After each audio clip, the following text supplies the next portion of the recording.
አርዕስተ ዜና ሰብአዊ መብቶች እንዲከበሩ የትጥቅ ትግልን በድርድር መፍታት ይገባል ሲል የኢትዮጵያ ሰብአዊ መብቶች ጉባኤ አስታወቀ። ከውጭ ማሊና አሜሪካ በጎብኚዎች የቪዛ ክፍያ ምክንያት ግንኙነታቸው በውጥረት ውስጥ መግባቱ ተገለጸ።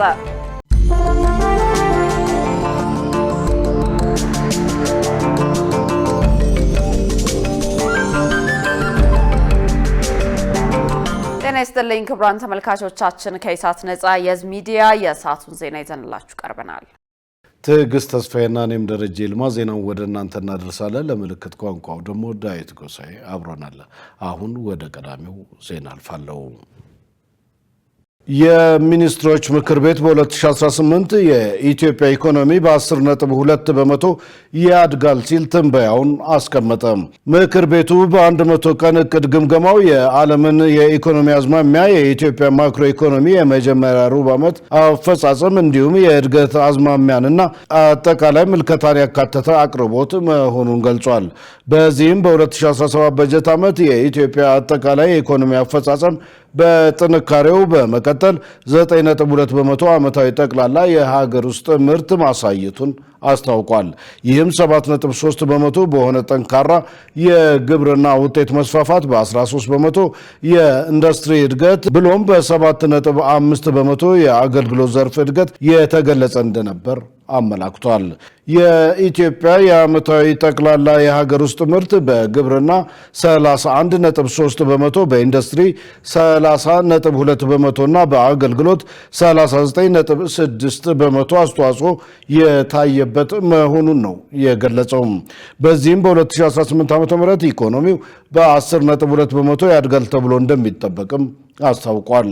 እንደ የታላቁ የኢትዮጵያ ህዳሴ ግድብ ያሉ ፕሮጀክቶች መጠናቀቅ ብሎም እንደ ማዳበሪያ ማምረቻና የተፈጥሮ ጋዝ ልማት ስራ ጅማሮች የኢኮኖሚ እድገቱን የበለጠ ያነቃቁታል ተብሎ እንደሚጠበቅም አመላክቷል።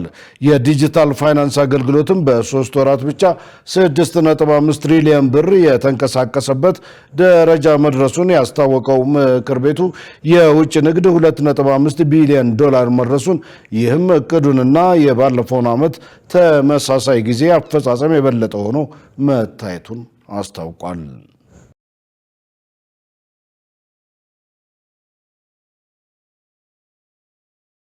ሰብአዊ መብቶች እንዲከበሩ የትጥቅ ትግልን በድርድር መፍታት ይገባል ሲል የኢትዮጵያ ሰብአዊ መብቶች ጉባኤ አስታወቀ።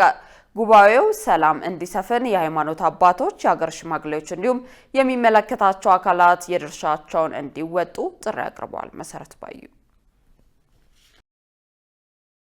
በተለያዩ አካባቢዎች በሚካሄዱ የትጥቅ ትግሎች ምክንያት ዜጎች መብታቸው እየተጣሰ እንደሆነ የሚወጡ መረጃዎች ያሳያሉ። ኢሳት ነጻ የህዝብ ሚዲያ አሁን ላይ በኢትዮጵያ ያለው የሰብአዊ መብት ሁኔታ ምን ይመስላል ሲል የኢትዮጵያ ሰብአዊ መብቶች ጉባኤን ጠይቋል። የኢትዮጵያ ሰብአዊ መብቶች ጉባኤ ዋና ዳይሬክተር ተስፋዬ ገመቹ በሰጡት ምላሽ በተለያዩ አካባቢ የሚኖሩ ዜጎች የሰብአዊ መብት ጥሰት እየተፈጸመባቸው መሆኑን አንስተው ለዚህም ዋነኛው ምክንያት የሰላምና ጸጥታ ጉዳይ ነው ብለዋል። ከሚፈጠሩ የመብት ጥሰቶች ውስጥ አግቶ ገንዘብ መጠየቅና ሌሎችም እንዳሉ ተናግረዋል። ጉባኤው የሰብአዊ መብት ጥሰትን በሚመለከት ተጠያቂነትን ለማስፈን እየሰራ መሆኑንም ገልጸዋል። ይሁን እንጂ ጉባኤው በሚያወጣቸው ሪፖርቶች ላይ የሚያቀርባቸውን ምክር ሀሳቦች ከመተግበር አኳያ በመንግስት በኩል የሚታዩ መሻሻሎች ቢኖሩም ሙሉ ለሙሉ ግን ተተግብሯል ማለት እንደማይቻል ጠቁመዋል። አሁን ላይ በተለይ የትጥቅ ትግል ባሉባቸው አካባቢዎች ያሉ የሰብአዊ መብት ጥሰቶች አይነታቸው በጣም የተለያዩ ናቸው እና ይሄን ክሊርሊ አይደንቲፋይ አድርጎ ነው ማለት ያለውን ሁኔታ ተጠያቂ መሆን ያለበትንም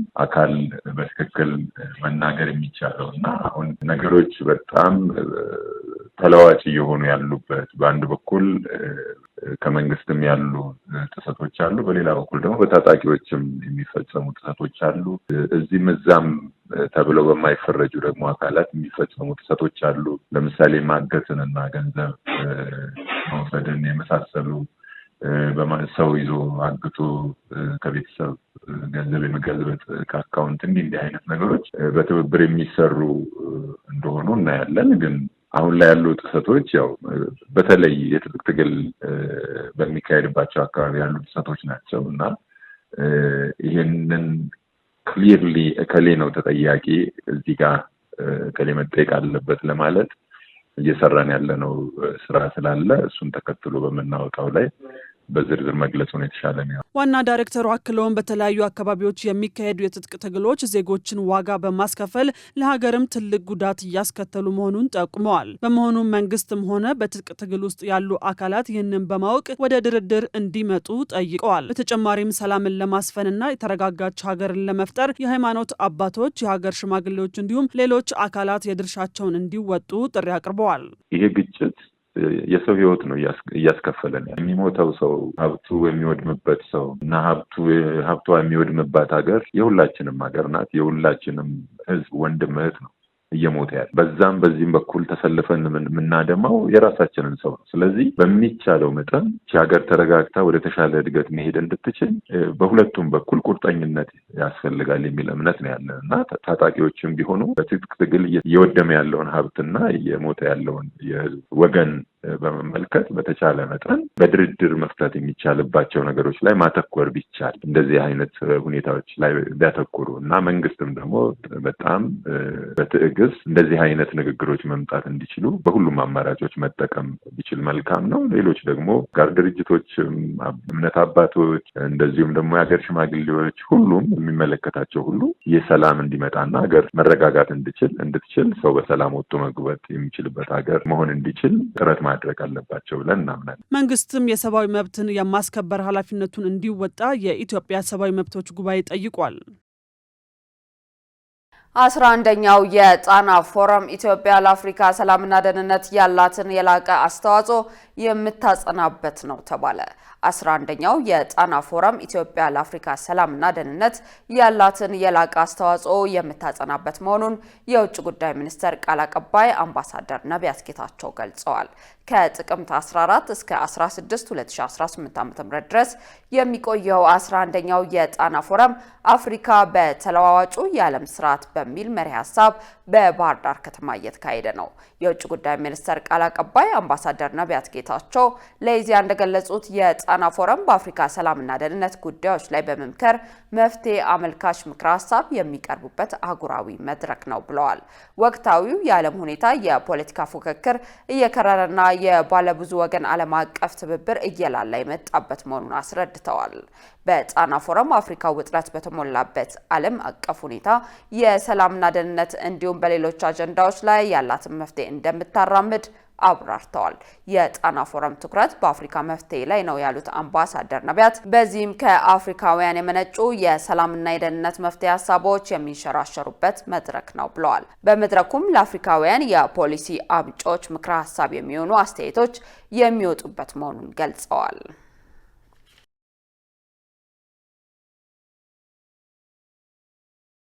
ከ26 ሚሊዮን በላይ ዜጎች ለፋይዳ ዲጂታል መታወቂያ መመዝገባቸው ተገለጸ። ከጥቅምት 15 እስከ 16 በልዩነት የ12ኛን ክፍል ታሳቢ ያደረገ የፋይዳ መታወቂያ የምዝገባ ዘመቻ እንደሚካሄድ የብሔራዊ መታወቂያ ፕሮግራም ገልጿል። ትዕግስት ተስፋ ያዘጋጀችውን ገነት ዘዘው እንደሚከተለው ታቀርበዋለች። የፋይዳ ዲጂታል መታወቂያ አገልግሎት መስጠት ከጀመረበት ጊዜ እስከ አሁን ድረስ ከ26 ሚሊዮን በላይ ዜጎች መመዝገባቸውን የብሔራዊ መታወቂያ ፕሮግራም አስታውቋል። በሀገሪቱ የሚሰጡ አብዛኞቹ መንግስታዊ አገልግሎቶች ከፋይዳ መታወቂያ ጋር እየተሳሰሩ መምጣታቸውን ተከትሎ በርካታ ነዋሪዎች በመታወቂያው ተጠቃሚ እንዲሆኑ ለማድረግ እየተሰራ ይገኛል። በብሔራዊ መታወቂያ ፕሮግራም የህግና ፖሊሲ ክፍል ኃላፊ ገብርኤላ አብርሃም ከ26 ሚሊዮን በላይ ዜጎች ለፋይዳ ዲጂታል እንዲመዘገቡ መደረጉን አንስተው የፋይዳን ተጠቃሚዎች ቁጥር ለመጨመር ከተቋማት ጋር በመቀናጀት ሰፊ የዘመቻ ስራ እየተከናወነ መሆኑን ለኢሳት ተናግረዋል። ዛሬ ነገና ከነገ ወዲያ ማለትም አርብ፣ ቅዳሜ፣ እሁድ የሚደረጉ የካምፔን ስራዎች አሉ።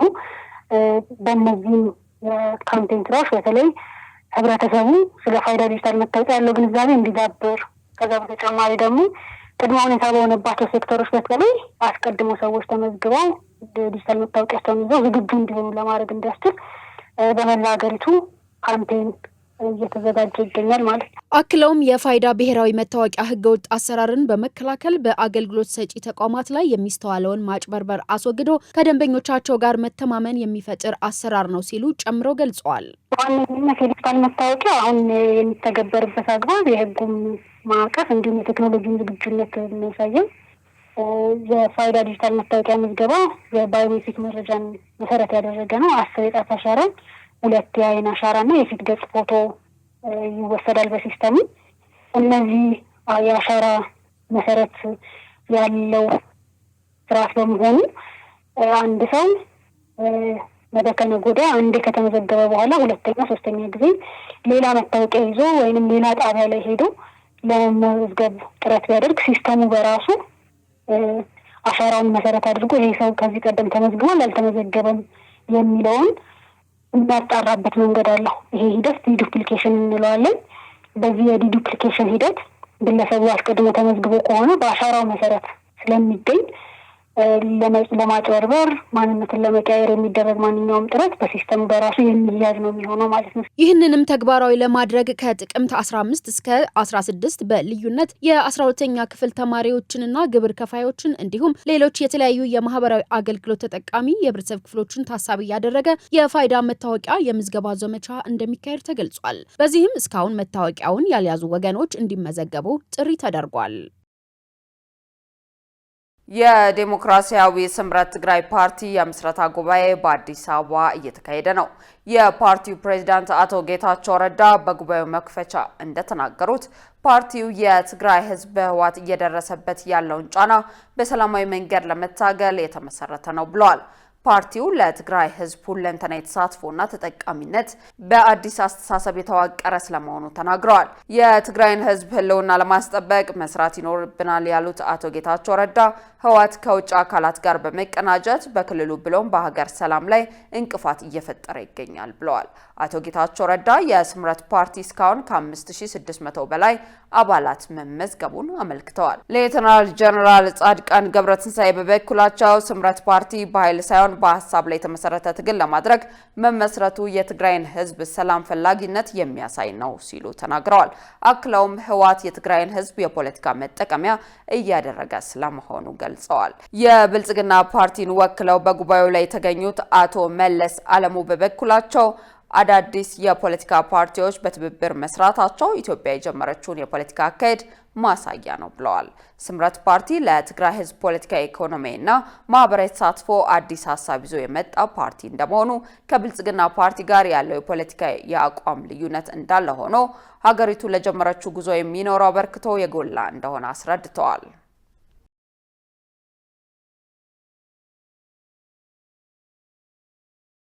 ክቡራን ተመልካቾቻችን ከኢሳት ነጻ የህዝብ ሚዲያ ዜናዎቻችን ቀጥለዋል። በቀጣይነት የቢዝነስ መረጃዎችን ወደ እናንተ እናደርሳለን። መሰረት ባዩ እየጠበቀችን ነው።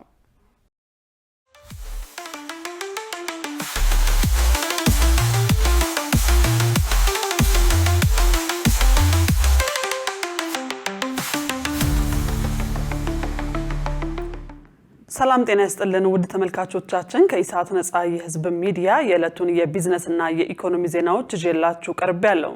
ከዜናዎቹ ጋር መሰረት ባዩ ነኝ። አብራችሁን ቆዩ።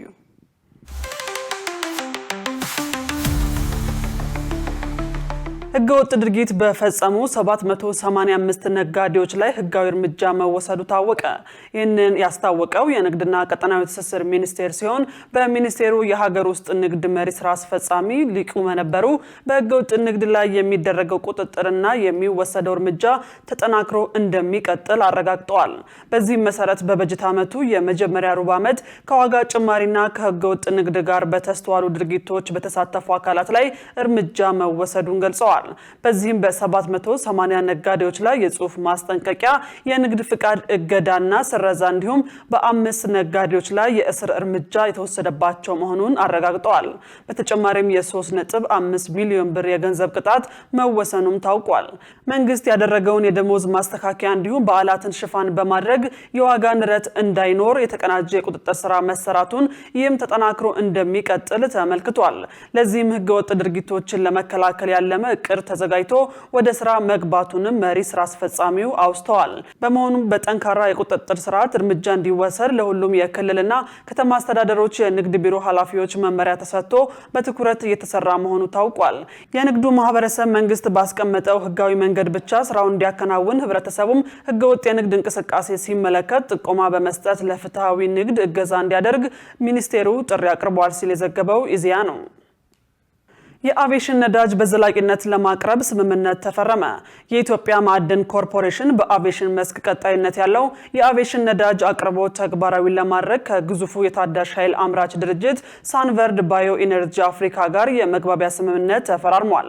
የኢትዮጵያ ማዕድን ኮርፖሬሽን ዋና ስራ አስፈጻሚ አቶ ቴዎድሮስ ጌታቸው ለጋዜጣ ፕላስ እንደተናገሩት ፕሮጀክቱ የኢትዮጵያን የአቪዬሽን ኢንዱስትሪ የኃይል ፍላጎት በማሟላት ለዘርፉ እድገት አይነተኛ አስተዋጽኦ ያደርጋል። ኢትዮጵያ በተለያዩ ማዕድናት የበለጸገች ብትሆንም ለዘመናት በተፈጥሮ ሀብቷ ሳትጠቀም ቆይታለች። ከቅርብ ዓመታት ወዲህ ግን መንግስት ለዘርፉ ልዩ ትኩረት ሰጥቶ እየሰራ ይገኛል ብለዋል። የአሁኑ ስምምነት ዋና ዓላማ ለኢትዮጵያ አየር መንገድ ዘላቂ የነዳጅ አቅርቦት ማሟላት መሆኑም ተገልጿል። ስምምነቱ ታዳሽ ኃይል በማቅረብ ለአቪዬሽን ኢንዱስትሪ ብቻ ሳይሆን ለተለያዩ ዘርፎች የኃይል ፍላጎት ትርጉም ያለው አስተዋጽኦ እንደሚያበረክት አቶ ቴዎድሮስ ተናግረዋል። የሳንቫርድ ባዮ ኢነርጂ አፍሪካ ዋና ስራ አስፈጻሚ ሪቻርድ ቬኔት በበኩላቸው ሳንቫርድ በአፍሪካ የተለያዩ የታዳሽ ኃይል ልማት በመሳተፍ ውጤታማ ተግባር ማከናወኑን አንስተዋል። ድርጅቱ በዛምቢያና በሴራሊዮን በተመሳሳይ የታዳሽ ኃይል ልማት የተሰማራ ሲሆን ምርቱን ለሀገር ውስጥ እንዲሁም ለውጭ ገበያ እንደሚያቀርብ ተናግረዋል። በኢንዱስትሪ ዘርፍ ለውጥ ለማምጣት እየተሰራ ነው ተባለ። በኢንዱስትሪ ዘርፍ የሚስተዋሉትን ማነቆች በመለየት የተከናወነው ተግባር ትልቅ ለውጥ ማምጣቱን የኢንዱስትሪ ልማት ኢንስቲትዩት ዋና ዳይሬክተር ዶክተር ሚልኬሳ ጃገማ ተናግረዋል።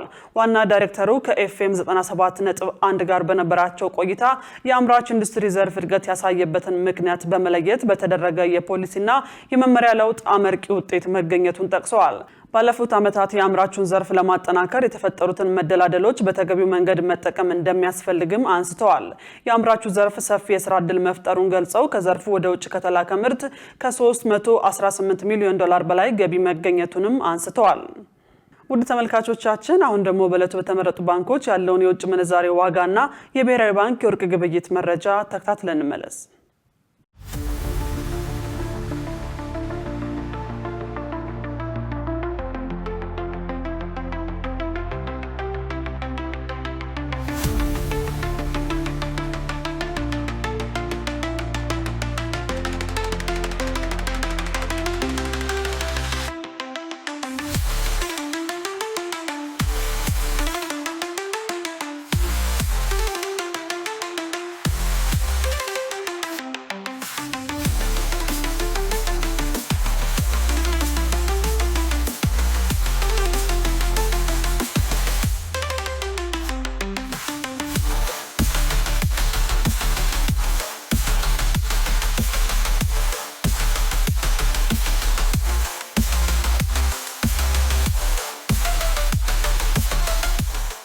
ውድ ተመልካቾቻችን ለዕለቱ ያዝናቸው የቢዝነስና የኢኮኖሚ ዜናዎች በዚሁ ተጠናቀዋል። ወደ ቀሪዎቹ ዜናዎች እንመለስ።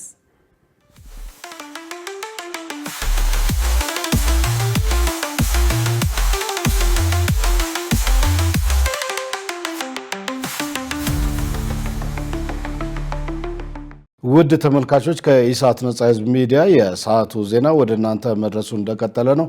አሁን ደግሞ ወደ ውጭ ዘገባዎች እናልፋለን። ማሊና አሜሪካ በጎብኚዎች የቪዛ ክፍያ ምክንያት ግንኙነታቸው ውጥረት ውስጥ መግባቱ ተገለጸ። ማሊ ከአሜሪካ ለሚመጡ ጎብኚዎች እስከ $10,000 የሚደርስ የቪዛ ማስያዣ ያስቀመጠች ሲሆን ተንታኞች በበኩላቸው የማሊ ድርጊት አፍሪካ ከምዕራቡ ዓለም ጋር ባላት ዲፕሎማሲያዊ ግንኙነት እያደገ የመጣውን የራስ መተማመን ማሳያ ነው ይላሉ። ዮሐንስ ተስፋ ማሊ ከቪዛ ጋር በተገናኘ በአሜሪካ ዜጎች ላይ የወሰደችው እርምጃ ዩናይትድ ስቴትስ በማሊ ዜጎችና በሌሎች የአፍሪካ ሀገራት ዜጎች ላይ የምትከተለውን ተመሳሳይ ፖሊሲ ለመመከት ያለመ ነው። በማሊ ዋና ከተማ ባማኮ ጎዳናዎች ላይ የተሰቀለው ማስታወቂያ የተለያየ ምላሽ አስከትሏል። ከመንግስት ሉዓላዊ ኩራት እስከ ቱሪዝምና ንግድ ላይ ሊኖረው በሚችለው ተጽዕኖ ላይ ስጋት ፈጥሯል። የማሊ የውጭ ጉዳይ ሚኒስቴር እስከ $10,000 የአሜሪካ ዶላር የሚደርሰው የቪዛ ማስያዣ የትራምፕ አስተዳደር በማሊ ዜጎች ላይ ለጣለው ተመሳሳይ ፖሊሲ ቀጥተኛ ምላሽ ነው ብሏል። የዲፕሎማሲ ባለሙያዎች እርምጃውን በአብዛኛው ይደግፉታል። እንደ መፋጠጥና የክብር ጉዳይም አድርገው ይወስዱታል። በባማኮና ዋሽንግተን መካከል ያለው አንዳንድ ጊዜ ሞቅ ያለ አንዳንድ ጊዜ ውጥረት የበዛበት ግንኙነት በእርግጥም የዓለም አቀፍ ግንኙነቶች ተፈጥሮን ያንጸባርቃል። አንዳንድ ጊዜ ሀገራት በታሪካቸው በተወሰኑ ጊዜያት በተወሰኑ ጉዳዮች ላይ የተለያየ አመለካከት ይኖራቸዋል። የጋራ ምላሽ ከዓለም አቀፍ ግንኙነቶች እጅግ ጥንታዊ መርሆች አንዱ ነው። አንድ መንግስት ሌላው አዛብተው ቀጣፊ ወይም አፋኝ አድርጎ የሚመለከተውን እርምጃ ሲወስድ የኋለኛው በተመጣጣኝ መልኩ ምላሽ የመስጠት አዝማሚያ አለው። ስለዚህ ዩናይትድ ስቴትስ በማሊ ላይ እንደዚህ ያሉ ድርጊቶችን ከወሰደች የማሊ መንግስት በተመሳሳይ መንገድ ምላሽ መስጠቱ ምክንያታዊ ነው። እንዲህ አይነቱ ባህሪ በዓለም አቀፍ ግንኙነቶች በጣም የተለመደ ነው። Such behavior is quite common in international relations. ታዛቢዎች የማሊ እርምጃ የዋሽንግተንን የበላይነት የመቃወም የአፍሪካ መንግስታት ሰፊ የአህጉራዊ አዝማሚያ ተምሳሌት አካል ነው ይላሉ። ባለፈው ሳምንት ጎረቤት ቡርኪና ፋሶ ከአሜሪካ የመጡትን ስደተኞች ለመቀበል ፈቃደኛ አልሆነችም። ይህ ውሳኔም ከአሜሪካ በኩል በባለስልጣኖቿ ላይ የቪዛ ገደብ መጣልን አስከትሏል። ባለፉት 2 ቀናት አሜሪካውያን ወደ ዩናይትድ ስቴትስ ለመጓዝ የሚያቅዱ የማሊ ዜጎች 10,000 $10 እንዲከፍሉ እንደሚጠየቁ አውቀናል። እኔ እንደማስበው እኛ እነሱን እንደምንፈልገው ሁሉ እነሱም እኛን ይፈልጉናል። ነገር ግን ሕጉ እስካሁን ስራ ላይ ስላልዋለና በጥቅምት 27 ተግባራዊ እንደሚሆን ስለተገለጸ እየጠበቅን ነው። ተግባራዊ ካደረጉት ባለስልጣኖቻችንም አስፈላጊውን እርምጃ ይወስዳሉ። በሁለቱም በኩል አስቸጋሪ ይሆናል። ማሊ ሉዓላዊት ሀገር ነች። ስለዚህ አንድ ቀን ጠዋት ተነስተው በአንድ ሀገር ላይ ማዕቀብ መጣል አይችሉም። እኔ እንደማስበው ዲፕሎማሲ የራሱን ሚና ይጫወታል። ሌሎች ደግሞ ጉዳዩ ገና ያልረጋ በመሆኑ ተሸናፊውንና አሸናፊውን ለመለየት አስቸጋሪ ነው ይላሉ። አሸናፊ ወይም ተሸናፊ ማን እንደሆነ ለመናገር አስቸጋሪ ይሆናል። ምክንያቱም ያንን ለመወሰን በበርካታ መስኮች ኢኮኖሚያዊ፣ ማህበራዊና ባህላዊ በሌሎች ዘርፎች ግምገማ ማድረግ ይጠይቃል። ማን የበለጠ እንደሚጠቀም ከመናገራችን በፊት ሊታሰብባቸው የሚገቡ ብዙ ጉዳዮች አሉ። እኔ እንደማስበው የቪዛ ጉዳይ አሁንም በውይይት ላይ ከሚገኙ ጉዳዮች ውስጥ ነው። እንደምታውቁት በሀገራት መካከል ያለው ግንኙነት በጣም ውስብስብ ነው። አንዳንድ ጊዜ አንዳንድ እርምጃዎች ይፋ ይሆናሉ፣ ነገር ግን በትክክል በተገለጸው መልኩ ላይ ተገበሩ ይችላሉ። እኔ እንደማስበው ሁለቱም መንግስታት በአሁኑ ወቅት ጉዳዩን እየተመለከቱትና የህዝቦቻቸውንም ስጋቶች እያዳመጡ ነው። በባማኮ ክርክሩ ቀጥሏል። ይህ የሉዓላዊነት ትክክለኛ ተግባር ነው ወይስ ሀገሪቱን የበለጠ ሊያገል የሚችል የዲፕሎማሲ ስህተት? ለአሁኑ አንድ ነገር ግልጽ ነው። አፍሪካ ከዓለም ጋር ባላት ግንኙነት ውስጥ አዲስ አመለካከት እየታየ ነው። ይህም በመታዘዝ ሳይሆን በመተባበርና በመተማመን የሚገለጽ ነው። ይህም አፍሪካ በወጣቶቹ መሪዎቿ ተስፋ እንዳላት ማሳያ ይመስላል። መረጃውን ስናጠናቅር ሲጂቲኤን አፍሪካ፣ ቢቢሲ እና ሌሎች ዋቢዎቻችን ነበሩ። ፕሬዚዳንት ዶናልድ ትራምፕ ከቻይናው መሪ ሺ ጂንፒንግ ጋር በደቡብ ኮሪያ ተገናኝተው እንደሚነጋገሩ ዋይት ሀውስ አረጋገጠ። ንግግሩ በሀገራቱ መካከል ለወራት የዘለቀውን የንግድ ውጥረት ሊያረግበው ይችላል ተብሏል። ሸሪፍ ኢማም የአሜሪካው ፕሬዝዳንት ዶናልድ ትራምፕ ከቻይናው ፕሬዝዳንት ሺ ጂንፒንግ ጋር በቀጣይ ሳምንት በደቡብ ኮሪያ ከሚካሄደው የአካባቢ ኢኮኖሚክ ስብሰባ ቀደም ብለው እንደሚገናኙ ዋይት ሀውስ አረጋግጧል። የዋይት ሀውስ ፕሬስ ሴክሬታሪ ካሮሊን ሌቪት ሐሙስ ዕለት በሰጡት መግለጫ ትራምፕ ወደ ዋሽንግተን ከመመለሳቸው ቀደም ብሎ በሁለትዮሽ ስብሰባ ላይ እንደሚሳተፉ መርሃ ግብር የተያዘ መሆኑን ገልጸው ኦክቶበር 30 ቀን ጠዋት ላይ ከሺ ጂንፒንግ ጋር ይገናኛሉ ብለዋል። የኤሽያ ፓሲፊክ ኢኮኖሚ ትብብር ስብሰባ በፓሲፊክ ዙሪያ ባሉ 21 ሀገራት ነፃ የንግድ ገበያ በሀገራት መካከል ለማስፋፋት የተቋቋመ ፎረም ነው። ስብሰባው በደቡብ ኮሪያ ጎያንጁ ከተማ ኦክቶበር 31 እና ኖቬምበር 1 ቀን ይካሄዳል። የፕሬስ ሴክሬታሪዋ ካሮሊን ሌቪ ፕሬዚደንት ዶናልድ ትራምፕ በኢኮኖሚ ፎረሙ ላይ ይሳተፉ አይሳተፉ ግልጽ አድርገው አልተናገሩም። ትራምፕ ቀደም ብለው ከሺ ጂንፒንግ ጋር እንደሚገናኙ ግን ረቡዕ ዕለት ያስታወቁ ሲሆን መሪዎቹ በጣም የረጅም ጊዜ ቀጠሮ ይዘዋል። ልዕለ ኃያላኑ ብዙ ጥርጣሬዎችንና ጥያቄዎችን ሊፈቱ ይችላሉ የሚል እምነት እንዳላቸውም ተናግረዋል። እርግጠኛ ነኝ አንዳች ነገር እናደርጋለን፣ ጥሩ የሆነ ግንኙነት አለን፣ ነገር ግን ያ ትልቅ ነው ብለዋል ትራምፕ በዋይት ሀውስ ከኔቶ ኃላፊ ጋር ከተገናኙ በኋላ ለቀረበላቸው ጥያቄ ሲመልሱ። በትራምፕና በሺ ጂንፒንግ መካከል የሚካሄደው ስብሰባ በሁለቱ የዓለም ታላላቅ ኢኮኖሚ ባለቤት ሀገራት መካከል የተፈጠረውን ውጥረት በተባባሰበት ጊዜ ነው። የአሜሪካው መሪ ከቻይና በሚገቡ ምርቶች ላይ 30 በመቶ የታሪፍ ጭማሪ ያደረጉ ሲሆን በቅርቡ ስምምነት ላይ መድረስ ካልተቻለ ተጨማሪው ከፍተኛ ቀረጥ ሊጣል እንደሚችል አስፈራርተዋል። ትራምፕ ወደ ዋይት ሀውስ ከተመለሱና ረቡዕ ዕለት በሞስኮ ላይ የመጀመሪያውን ማዕቀብ ከጣሉ በኋላ የቻይና ኩባንያዎች የሩሲያን ዘይት ከመግዛት እንዲቆጠቡ ፕሬዚዳንት ሺ ጂንፒንግ እንደሚያግባቧቸው ተናግረዋል። በአሜሪካ የተጣለው ማዕቀብ በሩሲያ 2 ትላልቅ የነዳጅ አምራች ኩባንያዎች ላይ ያነጣጠረ ነው፣ ሮሰንፊት እና ሉክ ኦይል በተባሉት። ይህ የሆነውም የሩሲያው ፕሬዝዳንት ቭላዲሚር ፑቲን የትርጉም አልባ ጦርነት እንዲያበቃ ባለመፍቀዳቸው ነው ሲሉ የአሜሪካ የገንዘብ ሚኒስትር ስኮት ቤንሰን ተናግረዋል። የትራምፕና የሺ ጂንፒንግ ስብሰባ ማረጋገጫ ሀገራቱ መካከል ያለውን ውጥረት ለማርገብና ድርድሩን ወደ ትክክለኛ መስመር ለማምጣት እንደሚያግዝ ተንታኞች እየገለጹ ነው። ዜናውን ስናዘጋጅ አልጀዚራ እና ሲኤንቢሲን በመረጃ ምንጭነት ተጠቅመናል። ውድ ተመልካቾች ከኢሳት ነጻ የህዝብ ሚዲያ የሰዓቱ ዜና ወደ እናንተ መድረሱ እንደቀጠለ ነው።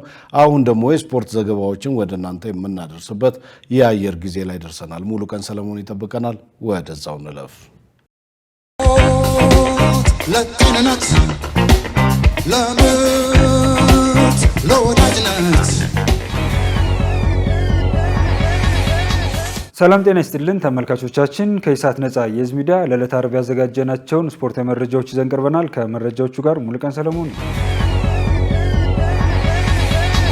የኢትዮጵያ ሴቶች ብሔራዊ ቡድን ለአፍሪካ ዋንጫ ለማለፍ ከታንዛኒያ ጋር የሚያደርገው የመጨረሻ ጨዋታ በድሬዳዋ ኢንተርናሽናል ስቴዲየም እንደሚደረግ ተረጋገጠ። ኢትዮጵያ ለኢንተርናሽናል ጨዋታዎች የምትጠቀምባቸው ስቴዲየሞች በካፍም ሆነ በይፋ መስፈርት ከደረጃ በታች በመሆናቸው ምክንያት መታገዳቸው ይታወቃል። ከዚሁ ጋር ተያይዞ በቅርቡ በአበበ ቢቂላ ስቴዲየም ላይ ካፍ እግድ እንዳስተላለፈ ይታወሳል። ሆኖም የኢትዮጵያ እግር ኳስ ፌዴሬሽን የሉሲዎች የመልስ ጨዋታ በድሬዳዋ ስቴዲየም እንዲከናወን የካፍ ስቴዲየም ገምጋሚ ቡድን ወደ ኢትዮጵያ መጥቶ እንዲገመግም ያደረገ ሲሆን በዚህም ስቴዲየሙ በምድብ 2 ደረጃ ለሴቶች፣ ለካፍ፣ ለኢንተር ክለብ የማጣሪያ ዙር ጨዋታዎችና ለወጣቶች ውድድር የሚያሟላ መሆኑን በሪፖርቱ ማረጋገጡን የኢትዮጵያ እግር ኳስ ፌዴሬሽን ዘግቧል። በመሆኑም የኢትዮጵያና የታንዛኒያ የሴቶች ብሔራዊ ቡድን የመልስ ጨዋታ የፊታችን ማክሰኞ ጥቅምት 18 በድሬዳዋ ኢንተርናሽናል ስቴዲየም ይደረጋል። ኢትዮጵያ በመልስ ጨዋታ ታንዛኒያን በድምር ውጤት የምታሸንፍ ከሆነ የአፍሪካ ዋንጫ ተሳታፊ ትሆናለች። ባሳለፍነው ረቡዕ በታንዛኒያ በተካሄደው የመጀመሪያው ጨዋታ ታንዛኒያ 2-0 ማሸነፏ ይታወሳል። ዛሬን ጨምሮ በሳምንቱ መጨረሻ ቀናት በተለያዩ ሊጎች የእግር ኳስ ጨዋታዎች ይደረጋሉ። ከነዚህ መካከል በአገር ውስጥ ከሚደረጉ ውድድሮች መካከል በ2018 የሲቪ የኢትዮጵያ ፕሪሚየር ሊግ ሁለተኛ ሳምንት መርሃ ግብር ነገ ሲዳማ ቡና ከሐዋሳ ከተማ 10 ሰዓት ላይ በሐዋሳ ዩኒቨርሲቲ ስቴዲየም፣ ቅዱስ ጊዮርጊስ ከኢትዮጵያ መድን ከቀኑ 9 ሰዓት በአዲስ አበባ ስቴዲየም የሚያደርጉት ጨዋታ ይጠበቃል። የእንግሊዝ ፕሪሚየር ሊግ 9ኛ ሳምንት መርሃ ግብር ደግሞ ዛሬ ምሽት 4 ሰዓት ላይ ሊድስ ዩናይትድ ከዌስትሃም ዩናይትድ በሚያደርጉት ጨዋታ ይጀምራል። ነገ ቸልሲ ከሰንደርላንድ እና ኒውካስል ከፉላም ከቀኑ 11 ሰዓት፣ ማንቸስተር ዩናይትድ ከብራይተን ከምሽቱ 1 ሰዓት ከ30 ሲጫወቱ ብሬንትፎርድ ከሊቨርፑል ከምሽቱ 4 ሰዓት ላይ ይጫወታሉ። እሁድ አርሰናል ከክሪስታል ፓላስ፣ አስቶን ቪላ ከማንቸስተር ሲቲ፣ በርንማውዝ ከኖቲንግሃም ፎረስት፣ ወልቭዝ ከበርንሌይ በተመሳሳይ ጊዜ ከቀኑ 11 ሰዓት ጀምሮ ሲጫወቱ ከምሽቱ 1 ሰዓት ከ30 ላይ ኤቨርተን ከቶተናም የሳምንቱ መርሃ ግብር የመዝጋ ጨዋታ ይደረጋል። የስፔን ላሊጋ 10ኛ ሳምንት መርሃ ግብር ደግሞ ዛሬ ምሽት 4 ሰዓት ላይ ሪያል ሶሲዳድ ከሴቪያ በሚያደርጉት ጨዋታ ይጀምራል። በነገው ዕለት አትሌቲክ ክለብ ከጌታፌ ከምሽቱ 1 ሰዓት ከ30፣ ቫሌንሺያ ከቪያሪያል ከምሽቱ 4 ሰዓት ላይ ይጫወታሉ። እሁድ ደግሞ ተጠባቂው የሪያል ማድሪድ እና የባርሴሎና ኤል ክላሲኮ ጨዋታ በሳንቲያጎ በርናባው አመሻሽ 12 ሰዓት ከ15 ጀምሮ ይደረጋል። የላሊጋው የሳምንቱ መርሃ ግብር ሰኞ ከምሽቱ 5 ሰዓት ላይ በኩል 16 ነጥብ እንደ ቅደም ተከተላቸው 5ኛና 4ኛ ደረጃ ላይ የሚገኙት ሪያል ቤትስ ከአትሌቲኮ ማድሪድ በሚያደርጉት ጨዋታ ይጠናቀቃል። የጣሊያን ሴሬ የ8ኛ ሳምንት መርሃ ግብር የመክፈቻ ጨዋታ ደግሞ በአንደኛና በመጨረሻ ደረጃ የተቀመጡትን ክለቦች ያገናኛል። በዚህም መሪው ኤሲ ሚላን 20ኛ ደረጃ ላይ ከተቀመጠው ፒሳ ጋር ዛሬ ምሽት 3 ሰዓት ከ45 ላይ ይጫወታል። ነገ ከምሽቱ 1 ሰዓት በአምናው የውድድር ዘመን አንደኛና ሁለተኛ ሆነው ያጠናቀቁት በተጀመረው የውድድር ዘመን ደግሞ ሚላንን ተከትለው ሁለተኛና 3ኛ ደረጃ ላይ የሚገኙት ናፖሊና ኢንተር ሚላን በዲያጎ አርማንዶ ማራዶና ስቴዲየም ይጫወታሉ። እሁድ ምሽት 4 ሰዓት ከ45 ላይ ላዚዮ ከጁቬንቱስ የሚያደርጉት ጨዋታ የሳምንቱ የመጨረሻ ጨዋታ ይሆናል። ተመልካቾቻችን ከኢሳት ነጻ የህዝብ ሚዲያ ለጥቅምት 14 2018 ዓ.ም ያዘጋጀናቸው ስፖርታዊ መረጃዎቻችን የተከታተላችኋቸውን ይመስሉ ነበር። ከመረጃዎቹ ጋር ሙሉቀን ሰለሞን አብሬያችሁ ቆየው። መልካም ሰንበት ይሁንላችሁ። ለጤንነት ለምርት ለወዳጅነት ክቡራን ተመልካቾቻችን ከኢሳት ነጻ የህዝብ ሚዲያ ለሰዓቱ ያዝናቸው ዘገባዎች ይህንን ይመስሉ ነበር። ትዕግስት ተስፋዬና እኔም ደረጀ ልማ ዜናውን ወደ እናንተ አድርሰናል። ለምልክት ቋንቋውም እንደዚሁ ዳዊት ጎሳኤ አብሮን ቆይቷል። ከቀሪ የኢሳት ዝግጅቶች ጋር ሰናይ ጊዜ